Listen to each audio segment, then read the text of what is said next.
Była ładna jak żadna, lecz pusta jak każda. Za dnia zabijała ją gorzka prawda. Ruchał ją każdy, lecz żaden nie kochał. Lubiła skakać po chujach, gdy była na prochach. Nie znała miłości, znała seks bez zobowiązań. Jedna, druga ciąża, potem aborcja. Bo po co jej dziecko, gdy nie zna jego ojca? Taka była jej myśl przewodnia. Jakiś czas później poznaje chłopaka, z którym chciała być, nie tylko po nim skakać. Nie liczył się jego kutas, tu liczyło się serce. Lecz wygrać z nałogiem było coraz ciężej. Miała zaciśnięte zęby i pięście zaciśnięte. Chciała wygrać, to miłość chciała, by było pięknie. Na jego widok szybciej biło je serce i sutki robiły się większe. Życie jest jak film, ma różne scenariusze. Zanim coś zrobisz, pomyśl, za co sprzedajesz duszę. Życie jest droższe niż najdroższe kruszce. Pomyśl o tym, pomyśl, zanim uśniesz. Znał z opowieści, wiedział, że dobrze się pieprzy. Przez chuja do serca czasem jest tak, wierz mi. Lecz się z nią nie prześpi do końca opowieści. Grała niedostępną i to go nakręcało. Gdy kładł się spać, widział jej usta ze swoją pałą. Chciałby, by to się w końcu stało.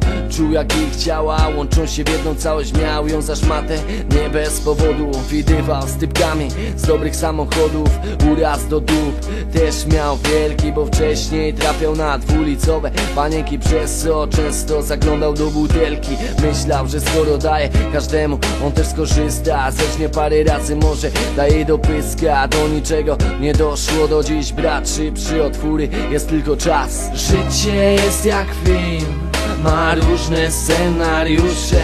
Zanim coś zrobisz, pomyśl, za co sprzedajesz duszę. Życie jest droższe niż najdroższe kruszce.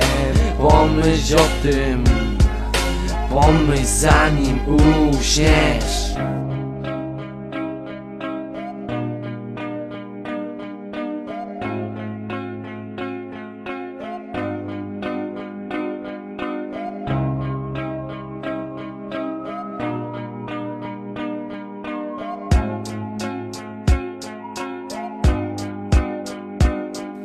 Spotykali się już grubo ponad miecha. Biedak wciąż musiał na ręcznym jechać. Wpadła myśl mu głupia do głowy, co najbardziej lubią laski, samochody.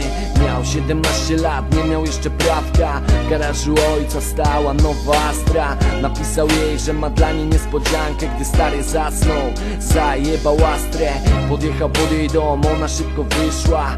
Ku przygodzie ruszył na piskach. Przez osiedlowe drogi jechał ponad setkę. Gdyby mógł, pewnie cisnąłby więcej. Ostry skręt lewo, nie zapanował nad autem. Na poboczu rosło drzewo, ich nie fartem. Historia kończy się na zakręcie. Rozjebane auto, dwa trupy, cięcie.